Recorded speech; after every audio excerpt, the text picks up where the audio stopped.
Hi, this is Dennis from Bellwether Games. Today I'm going to teach you how to play Antidote Lab Alliance and the other expansions that come with Antidote Lab Alliance in the Antidote Lab Alliance game box. The expansions that come with Antidote Lab Alliance are the Adrenaline expansion, the Double Blind expansion, the Truth Serum mini expansion, and the expansion to the Lab Romance, which introduces 4 new Lab Romance characters. When taken together, the 5 new expansions include 78 new cards you can add to your Antidote game. Just take note before we get started that everything we're looking at today is not the final product. It's just a prototype that we have assembled, but the final product is going to look a lot like what you're looking at.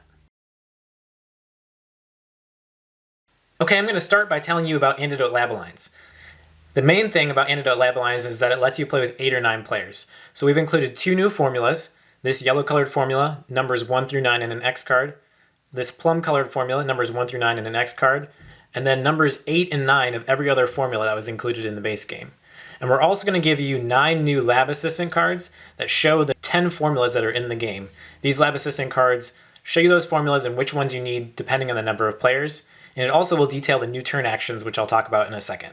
Lab Alliance also comes with these 9 team cards. These are 2-sided cards. One side shows 8 players, the other side shows 9 players. To set up Antidote Lab Alliance, you're not going to include this plum-colored formula if you're playing only 8 players. That one stays out. But if you're playing 9 players, you're going to include both of the new formulas. So mix these 2 X cards together with the other X cards from the base game when you're dealing. Now, one slight difference with the Antidote Lab Alliance versus the original game is we're going to deal all of these, we're going to shuffle all the X cards face down like normal and deal 1 to every player.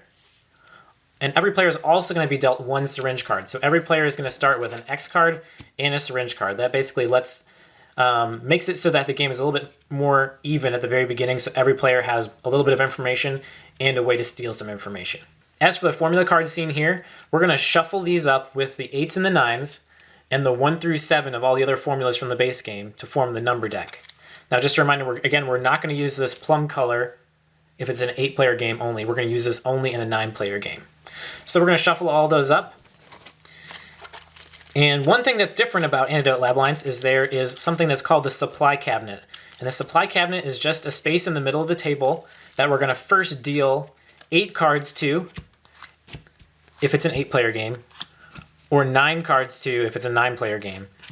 And one of the new turn actions, which I'm going to explain in a second, is the ability to exchange 1 card from your hand for one of the cards from the supply cabinet. After you've dealt the supply cabinet, then deal the rest of the number cards around the table 1 at a time until every player has an equal number of cards in their hand. The last thing you need to do to set up the Antidote Lab Alliance game is to deal out the team cards. So if you're playing a 9-player game, make sure it shows the 9-player side. If you're playing an 8-player game, make sure it shows the 8-player side. And what you need to do is you need to look at the letter symbol that's on each card. So find the A, and that goes to the first player on the table.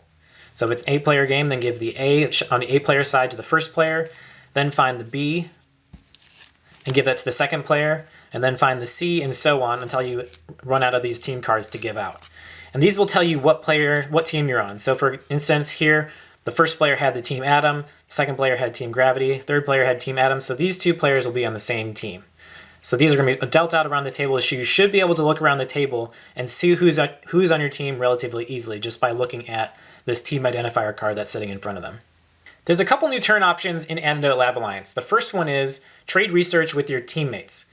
So if it was your turn, you could instruct all players to pass a card to their left or to their right to their teammates only. Now in an 8-player game, there's going to be 4 teams of 2, as you can see here. So there's 2 players who run a team. So if you instruct players to pass to their teammates, in an 8-player game, it's just going to be a 1-to-1 exchange because you only have 1 teammate. But in a 3-player game, you're going to have 2 teammates on your team in addition to you. So there'll be 3 people on a team, and so you'll indicate whether or not players should pass the teammate to their right or pass to the teammates on their left. And simultaneously, all players in the game are going to pass a card that direction to their teammates only. So for instance, if it was Team Gravity that you were on, and we said pass right to your teammates, this player would pass to this player, who would pass to this one, who would pass to this one, skipping anybody in between them because they're going to pass only between the teammates. The other turn action is to utilize the supply cabinet. And the supply cabinet are just those cards that are face up in the middle of the table, not including players' workstations. All you do is just say you want to use the supply cabinet, take a card from your hand, and exchange it with a card in the supply cabinet. So that's a good way to pick up a card you think might be the antidote, or try to throw players off by trading with a card that you know is not the antidote, but you want to try to convince other players that it might be. So those are the 2 new turn actions in Antidote Lab Alliance. But I should note one additional change, and that's simply that you cannot make a one-to-one trade with somebody on your team. If you want to trade with your teammate, you have to indicate that you're taking the trade with teammates action, which allows all players in the game to trade cards at the exact same time. Other than that, everything else in Lab Alliance is the same as in the base game. All players are going to be discarding cards and passing cards until eventually all players just have 1 card left in their hand. When that happens, reveal your final card and then reveal the antidote from the game box. So let's say that this was the antidote, then we're going to look at the cards each player discarded, and how the teams come into play is that you're going to share your score with your teammates. So here, this player has 6 points, and this player has 2 points, and they're on Team Adam. So their total score for the round is 8 points. Now this team over here, they didn't do so well because this player has a negative 8 points, and this player has positive 7 points. So this team, Team Gravity, has a combined score of minus 1 point. So you can actually trust the information that your teammates are giving you because they're in the same situation that you are, and you're going to live or die together and score points together. So it's really important to give good information to your teammates and to expect them to give good information back to you. The only other difference with Antidote Lab Alliance is that you're only going to play 2 rounds. Since there's 8 or 9 players, the rounds are going to go a little bit longer. So play 2 rounds, then combine your scores with the other teammates for the 2 rounds and find out which team is the overall champion for the game. The Adrenaline expansion comes with 7 cards, 5 Adrenaline cards, and 2 Quarantine cards. The setup for the game, there is going to be a table in the rule booklet where you can review, but basically you're going to be adding a certain number of Adrenaline cards and a certain number of Quarantine cards depending on the number of players. You're going to add those cards to the deck of number cards before they're dealt out to all the players, so some players may end up with Adrenaline cards or Quarantine cards. Other players may start out without having any, and that's okay. The Adrenaline cards speed up the flow of information around the game.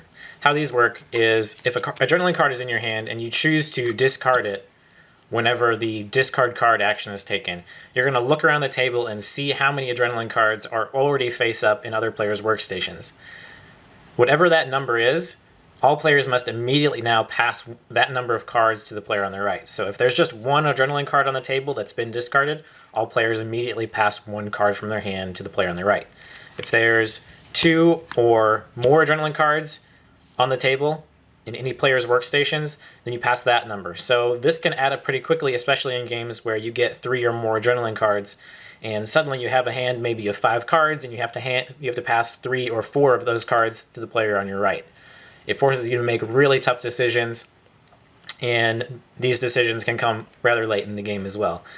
It also helps speed up the flow of information because when you're passing that many cards, then you get to see more X cards that players are passing around the table, and you also get to see those cards that in their gut players are choosing to keep or choosing to let go of. The Quarantine card serves as a bit of a balance to the Adrenaline card. Whenever this card is discarded, it just remains in your workstation for the rest of the game, and what it does is it puts your lab in lockdown. So no longer can you do any other action. The only action you can take is to discard a card. That is when any other player indicates you have to discard, you'll discard a card like normal.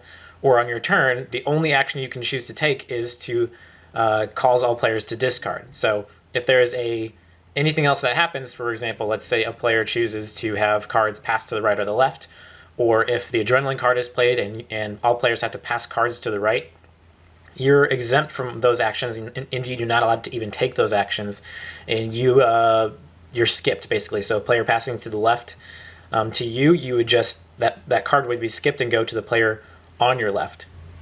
The risk with the Quarantine though is that you're not going to have an opportunity to get any other cards in your hand. So once it's discarded at any workstation, you're locked down for the rest of the game.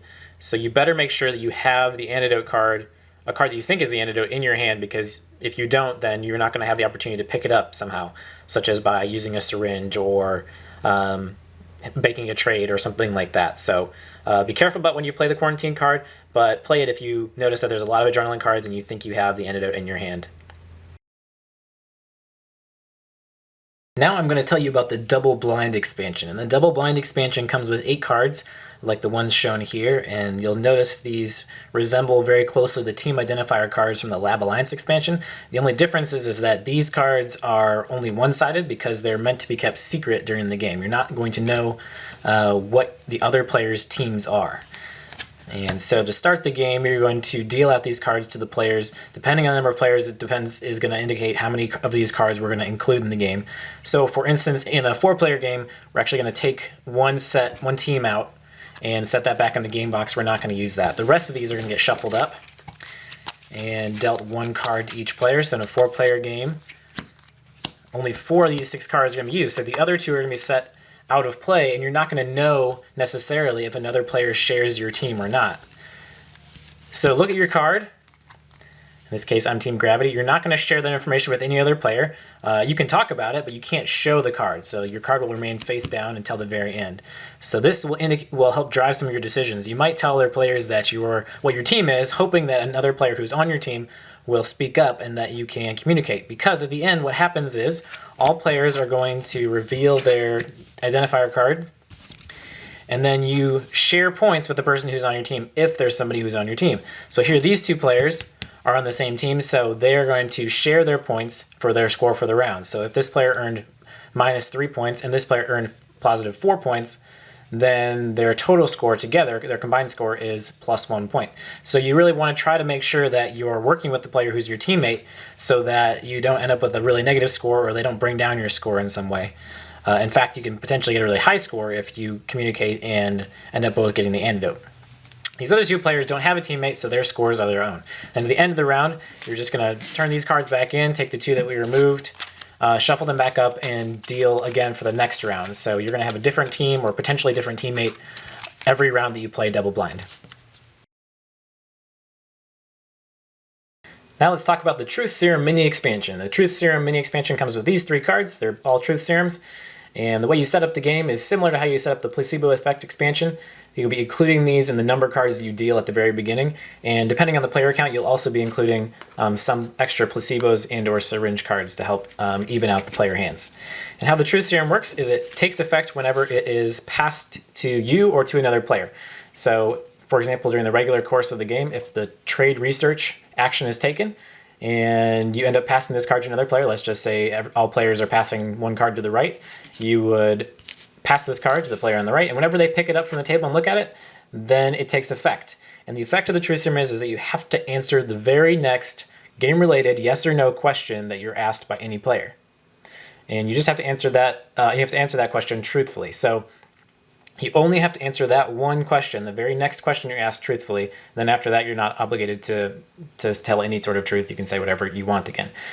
Now, the trick with this card is that anytime you're trying to manipulate somebody to give you the truth, and they have to answer truthfully, they're going to try to probably give you as much of a half-truth as they can. So you need to be really specific about the question that you're asking.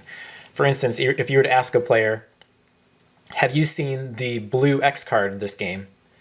They might answer yes because they saw the serum N X card, which is a blue formula.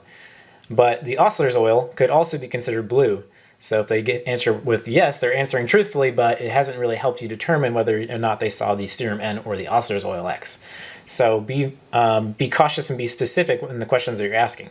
It's taken as common knowledge that all players should know the names of the formulas, since the formula names are on the lab assistant ID cards.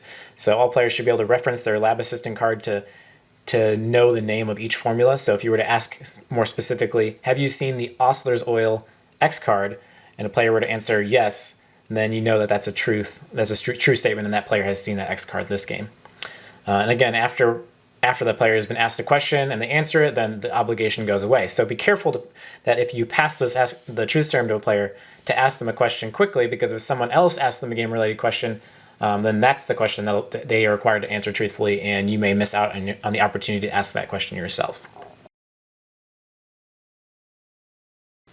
The game also comes with 4 new Lab Romance characters. These are going to be in addition to the 8 from the base game, so whenever you play Lab Romance, you can just shuffle up the new Lab Romance characters with the old ones.